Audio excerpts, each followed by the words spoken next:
नमस्कार, सत श्री अकाल, आदाब, खम्मा गणी और राम राम से। वर्कमॉप द्वारा शुरू की गई कहानियों की इस खास मुहिम को आगे बढ़ाते हुए दोस्तों आइए बढ़ते हैं आज की अगली कहानी की ओर। आज हम मुलाकात करेंगे रजत मेघनानी से और जानेंगे इनकी सफलता की कहानी के बारे में। आपको बता दें दोस्तों, ये एक स्टोरी टेलर है और कहानी वाला रजत नाम से बेहद मशहूर है। इनका मानना है कि कहानियां हमें खोए हुए पलों को फिर से जीने में मदद करती है।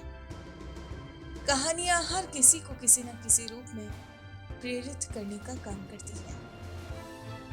आपको बता दें, ये उदयपुर स्थित रेडियो सिटी 91.9 एफएम में बतौर storyteller and program director कार्यरत है और यहाँ चली कहानी शो की मेजबानी ये करते हैं, जिसमें ये अपने समय के प्रसिद्ध लेखकों द्वारा लिखी गई कहानियां सुनाते हैं। दोस्तों आपको बता दें, इन्होंने बतौर रेडियो जॉकी अपने करियर की शुरुआत की और रेडियो फील्ड में इनके पास 12 सालों का शानदार अनुभव है।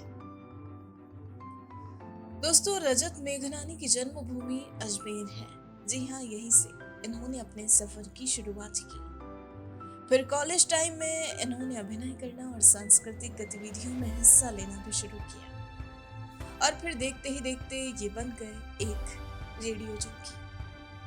आज ये बतौर storyteller and program director बहुत बढ़िया काम कर रहे हैं और इन्होंने अपने काम से ही आज अपनी एक खास पहचान बनाई है। अब अगर बतौर स्टोरी टेलर इनके द्वारा हासिल की गई उन उपलब्धियों की बात करें तो आपको बता दें, इन्होंने बेस्ट स्टोरी टेलर के लिए SEF gold award, India voice best male podcast award और फिर अपने शो चली कहानी के लिए गोल्डन माइक अवार्ड जीता है।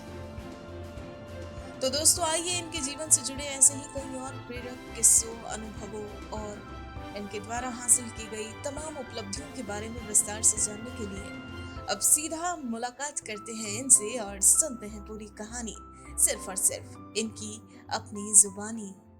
हेलो, नमस्कार सभी को। मेरा नाम है रजत मेघनानी। मुझे कहानी वाला रजत के नाम से भी जाना जाता है। I work for Radio City 91.9 FM Udaipur station as programming director for Udaipur, Kota, Bikaner, तीनों सिटीज़ का। रेडियो पर आप मेरा एक शो सुनते हैं जिसका नाम है चली कहानी।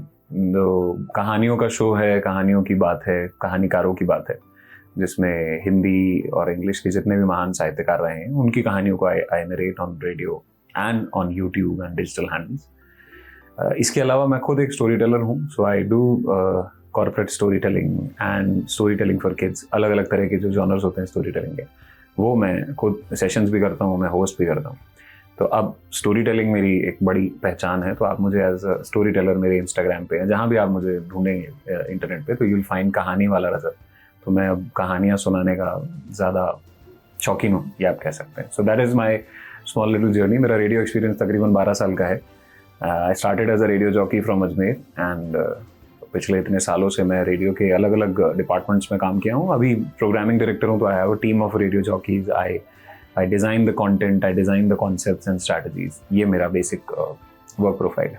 मेरी पर्सनल लाइफ या लाइफ जर्नी की बात करें तो I was born and brought up basically in Ajmer, Rajasthan. Ajmer Aravalli का शहर, या दरगाह, पुष्कर, अलग अलग चीज़ों से उसको जानते हैं। मेरे लिए अजमेर इज़ मेरा बचपन। ऑब्वियसली मेरा पूरा बचपन वहाँ निकला। स्कूल जो मेरा था सेंट पॉल्स अजमेर, वो एक बहुत बड़ा कंट्रीब्यूटर है मेरे करियर में, क्योंकि शायद मैं आज जो हूँ वो वहाँ के स्टेज की वजह से हूँ। कहानियों की बात करें या किस्सों की बात करें तो ऑब्वियसली मैं खुद स्टोरी टेलर हूँ और मेरे ही बचपन में ऐसे बहुत सारे किस्से हैं जो शायद मेरी लाइफ जर्नी बता सकते हैं। तो देयर वाज अ टाइम, मैं हमेशा ये सुनाता हूँ कि मेरी कहानी जो है वो ऐसे शुरू हुई थी कि when I was in class 8th, तो एक बार फिटनेस टेस्ट हुआ था क्लास में और मेरा वेट था 85। तो मेरा नाम हो गया था मोटा वाला रजत, क्योंकि बहुत सारे रजत होते हैं ना, आप कैसे आइडेंटिफाई करोगे। तो दे सेड कि अच्छा वो मोटा वाला रजत। तो टीचर्स या स्कूल फ्रेंड्स ऐसे एड्रेस करते थे। 10th में आई changed my identity a bit. 10th में एक दिन 14 नवंबर पे बाल दिवस पे कहा गया था कि कौन अच्छा परफॉर्म करना चाहता है स्टेज पे, और मैंने कहा मैं कविताएं सुनाऊंगा। और मैं टीचर से तू लिखता थोड़ी है, मैंने कहा चोरी की सुनाऊंगा, क्योंकि जिनकी भी सुनी है वो कॉपी में लिख रखी है, वो सुना दूंगा। तो मेरे जो फैकल्टी थे उन्होंने कहा ठीक है सुना देना स्टेज पे। और जिस दिन मैंने वो कहानियाँ सुनाई, हास्य कविताएं थी, कविताएं सुनाई, और वो हास्य कविताएं सुनाई, उस दिन से मैं कविता वाला रजत हो गया था कि मेरे सीनियर्स, फैकल्टी मेंबर्स सब मेरे को कविता वाला रजत, कवि रजत, कविता वाला रजत इस तरह ही जानते थे। मेरे सीनियर्स मेरे घर आके वो नोट्स लेके जाते थे कि मेरी कविताएं दे दे, हमारे इवेंट पे सुनानी है। मैं was a small celebrity in my class, इसको सब जानते हैं। देन कहानी जो आगे बढ़ी तो मैं थिएटर वाला रजत हुआ, क्योंकि मैंने कॉलेज में एक्टिंग स्टार्ट कर दी, डिबेट्स, ड्रामेटिक्स, जितने भी एक्स्ट्रा करिकुलर वाला रजत मान लीजिए, जिसने पढ़ाई तो साइडलाइन कर दी, बायोलॉजी का स्टूडेंट था बट एक्स्ट्रा करिकुलर में आई स्टार्टेड फोकसिंग। और सेकेंड ईयर कॉलेज में I was selected as a radio jockey after a talent hunt जो मेरी सिटी में हुआ था। और उसके बाद मैं रेडियो वाला रजत हो गया था कि यार ये तो रेडियो पर आता है, ये तो RJ. So that journey came to a different angle जब मैंने रेडियो सिटी ज्वाइन किया। तो मैं रेडियो वाला रजत तो था ही, लेकिन radio city gave me an opportunity कि आप एक स्टोरी टेलिंग शो होस्ट करें, जिसमें आप हिंदी के कहानीकारों की, मेरे बॉसेस ने जो मेरे मेंटोर्स हैं जिन्होंने मुझे रेडियो में बहुत कुछ सिखाया, तो उन्होंने मुझे कहा कि तुम एक कहानी का शो होस्ट करोगे। मैंने कहा I will be more than happy. तो बचपन में जो कहानियाँ मैंने सुनी थी, चाहे ईदगाह थी, चाहे बूढ़ी काकी थी, चाहे नमक का दारोगा थी, या उसके अलावा और कहानियाँ पढ़ी, रिसर्च करी, और फिर कुछ कहानियाँ सेलेक्ट करके मैंने सुनाई। And that show gave me a completely different personality, कहानी वाला रजत। तो ऑब्वियसली बचपन में मैंने भी कहानियाँ सुनाई हैं घर वालों को, जब मेरे मार्क्स कम आते थे तो स्कूल में क्या गड़बड़ हुई, या कहानियाँ सुनाई हैं कि क्यों मैं घर से बिना बताए कहीं और चला गया था और वहाँ पकड़ा गया, पेरेंट्स ने पकड़ा कि भाई कहाँ थे तुम। तो मेरे मौसी के घर पहुँच गया और उनको कहानी सुना दी कि पापा नाना को लेकर हॉस्पिटल गए, इसलिए मुझे यहाँ छोड़ गए। And that was a pure story, और मैं 2.5 साल का था। तो उस टाइम पर इतनी कहानियाँ सोच पाना, मुझे नहीं पता, शायद उसका कुछ कनेक्शन रहा हो, लेकिन हाँ समहाउ वो कहानी वाला रजत इज़ माई लेटेस्ट आइडेंटिटी, जो मैंने 3 साल पहले ही मुझे ये मिली। बट इन 3 सालों में बहुत कुछ मिला। I got ACF Gold Award for the best storyteller. I got India Voice Fest Best Male Podcast Chali Kahani, and then Golden Mike Award as the storyteller for Chali Kahani. And मेरा कहानी लिखने का भी एक contribution है एक show में, रंगमंच, जिसमें मैं भी अपनी कहानियाँ देता हूँ, और उसमें हम ऑडियो ड्रामास क्रिएट करते हैं। उस शो को भी गोल्डन माइक अवार्ड मिला। तो ये मेरे लिए एक बड़ा पुश था to accept and adopt this new identity of my life, कहानी वाला रजत. So this is how I became कहानी वाला रजत, and this is how I am here talking to you people. मुझे लगता है कि इंस्पिरेशन की जहाँ तक बात है, या रोल मॉडल की बात है कि आप किन से इंस्पायर्ड हैं, कौन आपके रोल मॉडल हैं, तो जो भी शख्स कहानियाँ सुनाने के बारे में या कहानियों के बारे में हिंदुस्तान में इस जनरेशन में सोचता है, उसके दिमाग में पहला नाम आता है नीलेश मिश्रा सर का। बिकॉज उन्होंने कहानियों को एक ऐसे मुकाम पे ला दिया जहाँ कहानियाँ होनी चाहिए थी आज से कम 50 साल पहले। मतलब मैंने कहानियाँ जो सुनाई हैं वो मुंशी प्रेमचंद की कहानियाँ हैं, या फिर ओ हेनरी की लिखी कहानियाँ हैं, या फिर अगर मैं बोलूँ रविंद्रनाथ टैगोर जी की लिखी कहानियाँ हैं। अगर मैं इनकी कहानियाँ सुना रहा हूँ तो सुनाने का जो विधा है सुनाने की, वो मेरे लिए नीलेश मिश्रा जी ने ही क्रिएट करी। उन्होंने रेडियो पर सुनाई, मैंने सुनी, और मुझे लगा कि कितना पावरफुल है ये story telling as a medium, कि आप लोगों की ज़िंदगी को एक बार में छू के निकल सकते हैं। मतलब सामने वाला आपसे रिलेट करेगा ही, वो एहसास महसूस भी करेगा, और उसकी वजह से मेरा जो फर्स्ट पैशन था, like my passion for life is radio. Ultimately I started my career with radio. तो रेडियो को एक नई आइडेंटिटी दे दी नीलेश मिश्रा सर की कहानियों ने।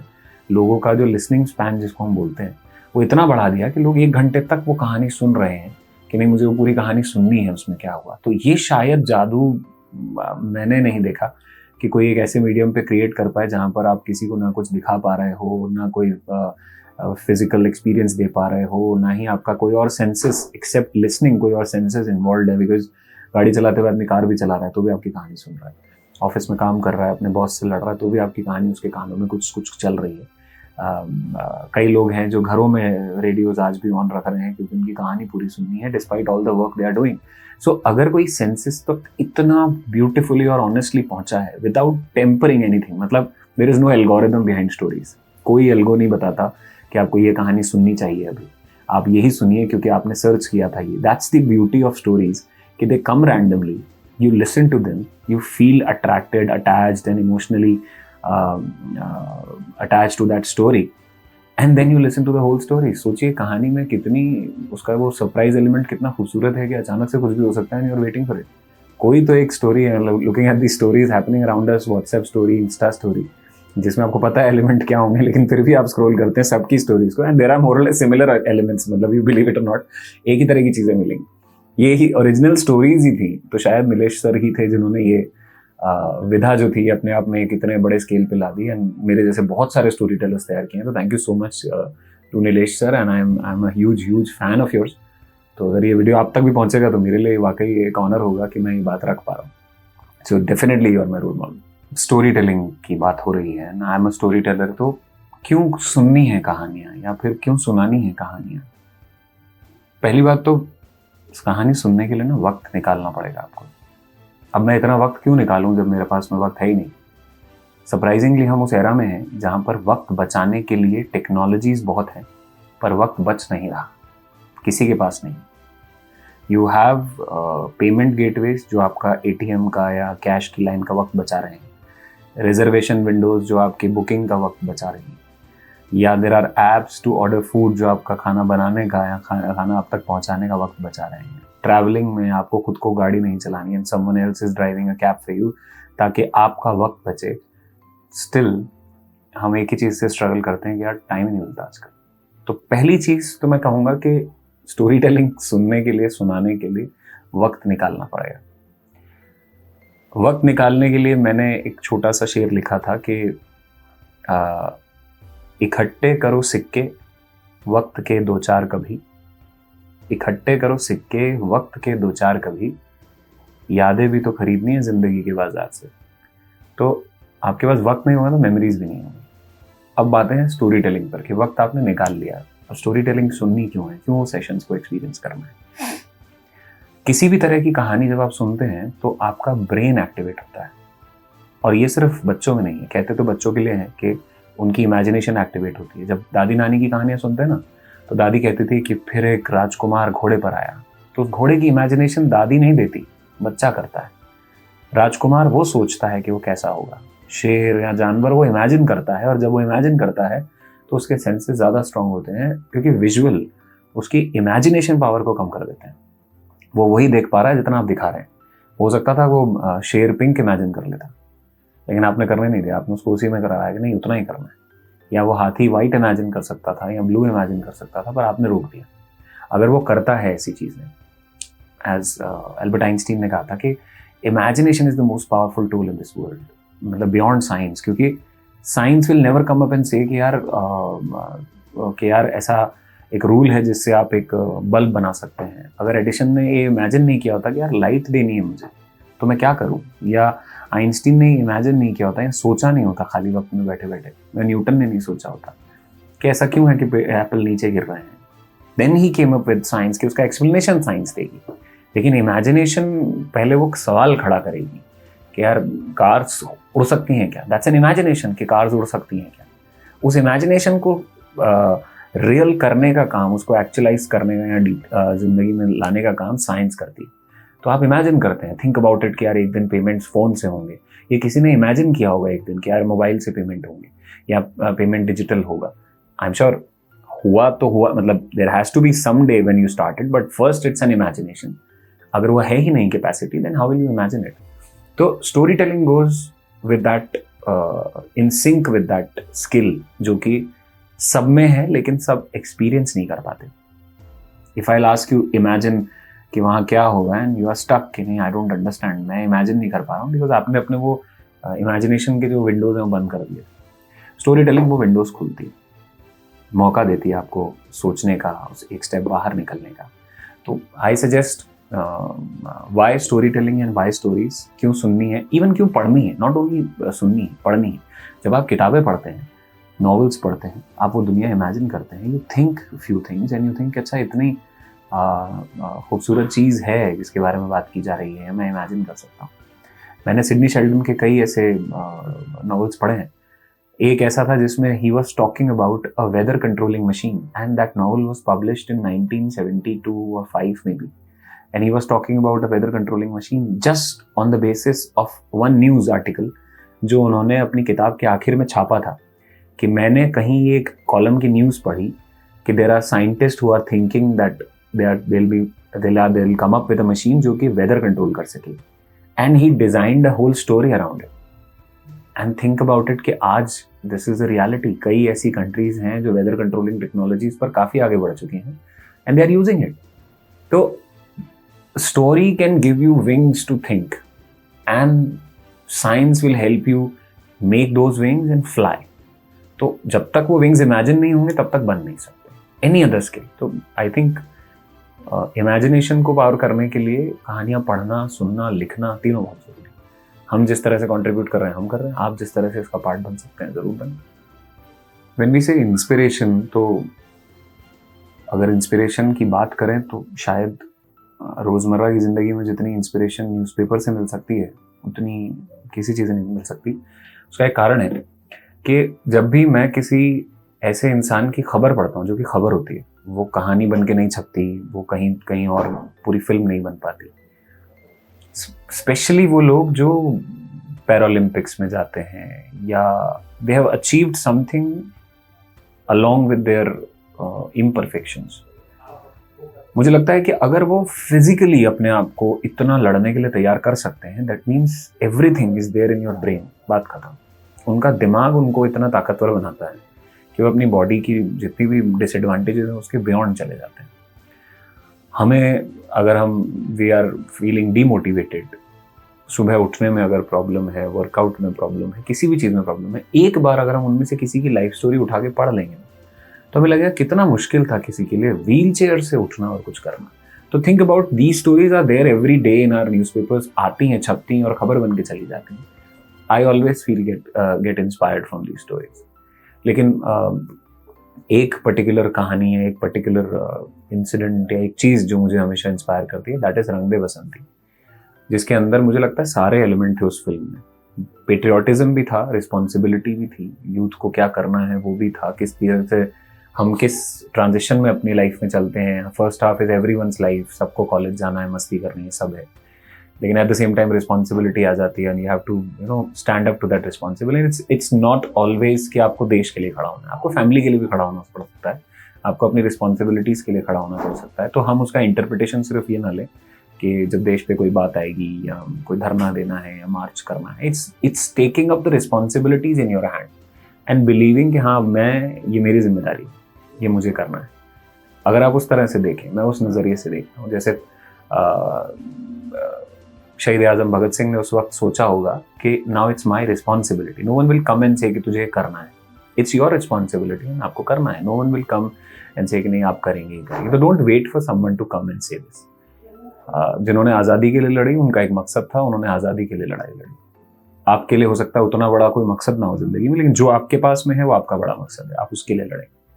तो I feel motivated and inspired whenever I go through that film. कहानियाँ मैंने बहुत पढ़ी हैं और हर कहानी में एक अलग एंगल है, हर कहानी में एक अलग इंस्पिरेशन है। अगर कभी मौका मिले आपको पढ़ने का तो प्रेमचंद की एक कहानी है कज़ाकी, उसको पढ़ें। वो बहुत कम सुनाई गई कहानी है और इंस्पिरेशन नहीं, लेकिन हाँ इमोशंस बहुत हैं उस कहानी में। तो मुझे ऐसा लगता है कि अगर मैं उनके काम को या उनकी कहानियों को लेकर आ पाऊँ, ये मेरे लिए बहुत इंपॉर्टेंट चीज़ है, इसलिए हर प्लेटफॉर्म पे मैं उनकी कहानियों की बात करता हूँ। तो बड़े भाई साहब और कज़ाकी दो ऐसी कहानियाँ हैं जो मुझे बहुत पसंद है, मेरे दिल की, मेरी फैमिली की, मेरी लाइफ के बहुत करीब। आपको भी अपना कोई ना कोई ज़िंदगी का किस्सा उसमें से मिल जाएगा इंशाल्लाह, तो मौका मिले तो उसे ज़रूर पढ़िए। चैलेंजेस की अगर बात करें तो मीडिया के किसी भी हिस्से में आप काम कर रहे हो इस वक्त, चाहे आप प्रिंट में हैं, आप टेलीविज़न में हैं, आप डिजिटल पे हैं, आप रेडियो पे हैं, everyone is struggling for attention span. सबके लिए एक ही चैलेंज है कि जो हमारा व्यूअर है, जो ऑडियंस है, देखने वाले हैं, आप लोग हैं, आप लोगों के अटेंशन स्पैन को कैसे ग्रैब करें, ये सबके लिए चैलेंज है। इस चैलेंज में आप एक बहुत बड़ा रोल प्ले कर सकते हैं अगर आप सही कंटेंट कंज्यूम करने पर अपना वक्त देने लग जाएं और फिल्टर करने लग जाएं कि ये देखना है और ये नहीं देखना है, ये मेरा वक्त बर्बाद करने के लिए बनाया गया है, just to attend grab my attention, और ये मेरी लाइफ में कुछ मीनिंगफुल ऐड करने के लिए बनाया गया है, not just for the attention but for benefit of the viewer. जब आप ये समझने लग जाएंगे कि आपका वक्त एक करेंसी है, आप उसे हर एक को नहीं दे सकते, सिक्कों की तरह खर्च कीजिए उस वक्त को कि हाँ यार इसको 2 देने हैं और इसको नहीं देने, तो उससे एक चीज़ तय हो जाएगी कि अच्छे कंटेंट को पुश मिलना शुरू हो जाएगा। तो किसी भी प्लेटफॉर्म पर, अगर रेडियो पर है, अगर आपको गाना अच्छा लगेगा आप रुकेंगे, अगर कहानी अच्छी लगेगी, अगर बात अच्छी लगेगी आप रुकेंगे, आपका अटेंशन आप देंगे कि यार इसको मुझे मेरा अटेंशन के सिक्के 2-4 देने हैं। अदरवाइज रैंडमली एंड ब्रेनलेसली जब आप स्क्रॉल करते हैं और कुछ ब्रेनलेस चीज़ों पर ही आप रुकते हैं, वो चीज़ें प्रमोट होती हैं, उन चीज़ों को बड़ा बनने का मौका मिलता है।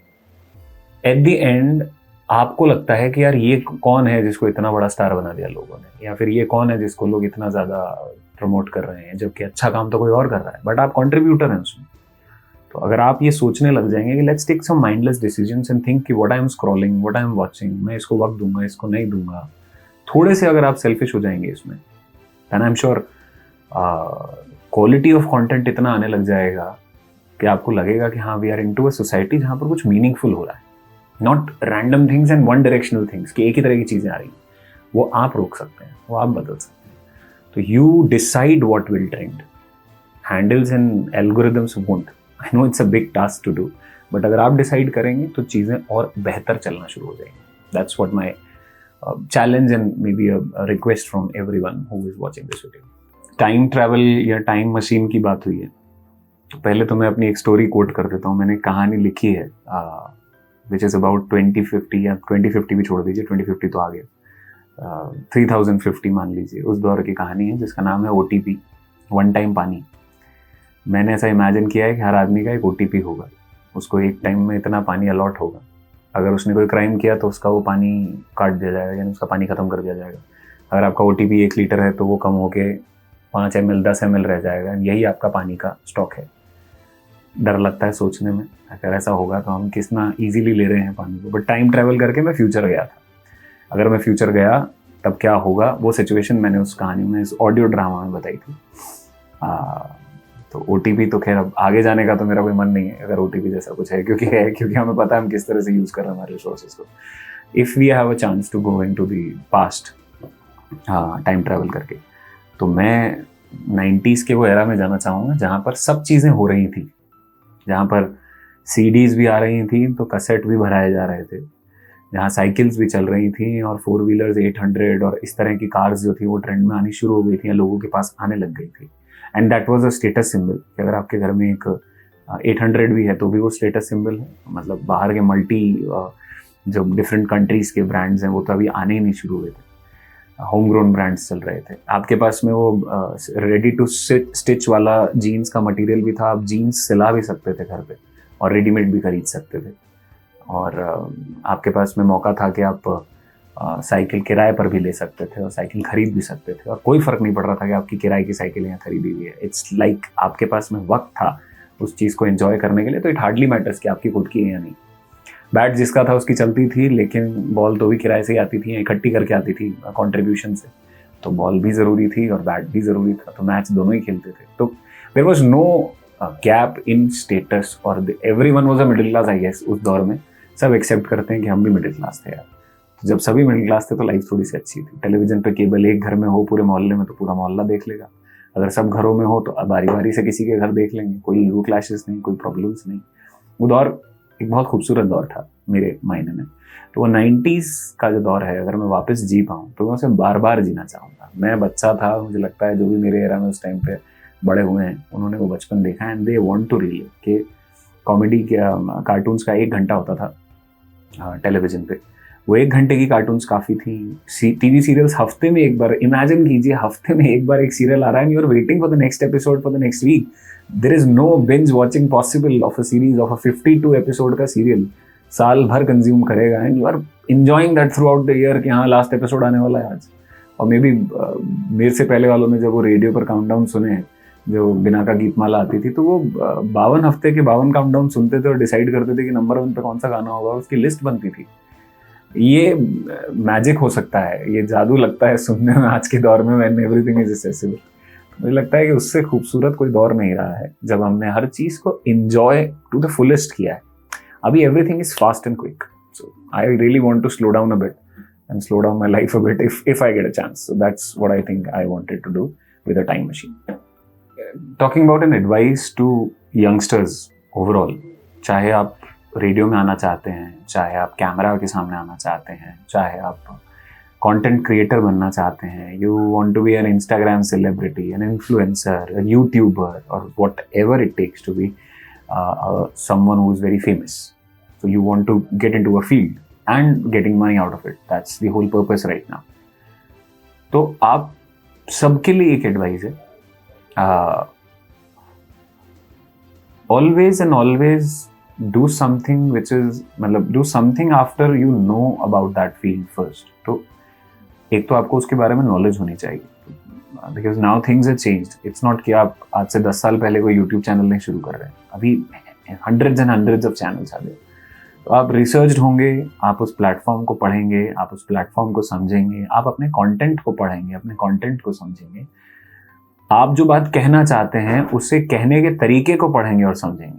Once you want to communicate something, you will learn communication, you will learn how to speak, you will learn how to present your thoughts, you will learn सिर्फ हिंदी नहीं, इंग्लिश नहीं, उर्दू भी, कि अगर आपको इस्तेमाल करनी है तो हो सकता है कि वो भाषा में आपको बात करनी है। जिस भी भाषा में आप कम्युनिकेट कर रहे हैं उसको आप पहले सीखेंगे, सही बोलेंगे, सही समझा पाएंगे।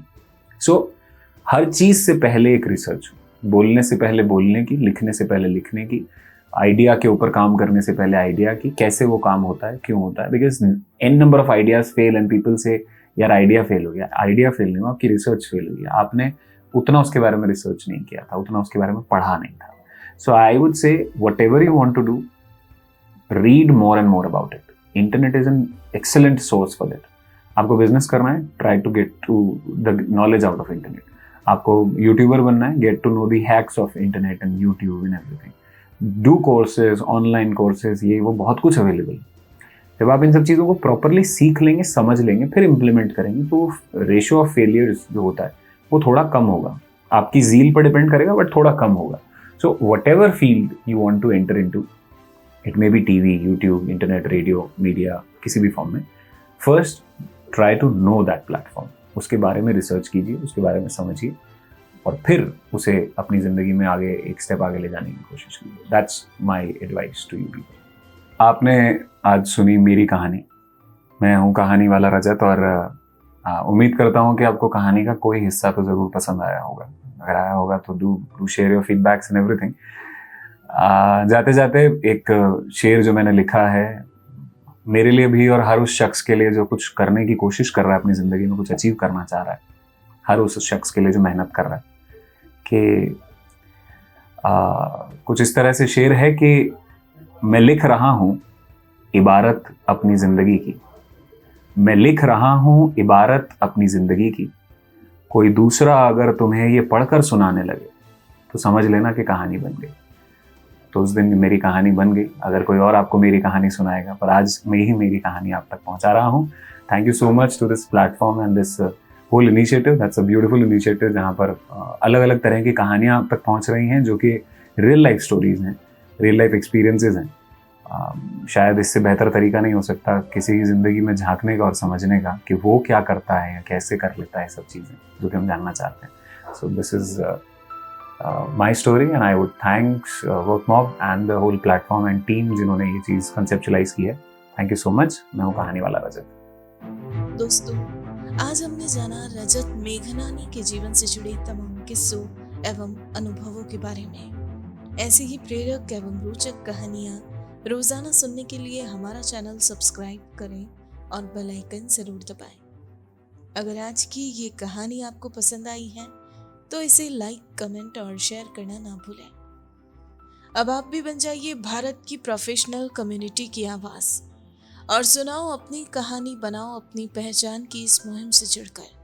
अपने जीवन के अनुभवों, करियर यात्रा अपने उत्पादों एवं सेवाओं के पीछे की वास्तविक कहानी से देशवासियों को प्रेरित करें और अपनी एक नई पहचान बनाएं। Tell your story, inspire and build your brand with the power of video. जय हिंद, जय भारत।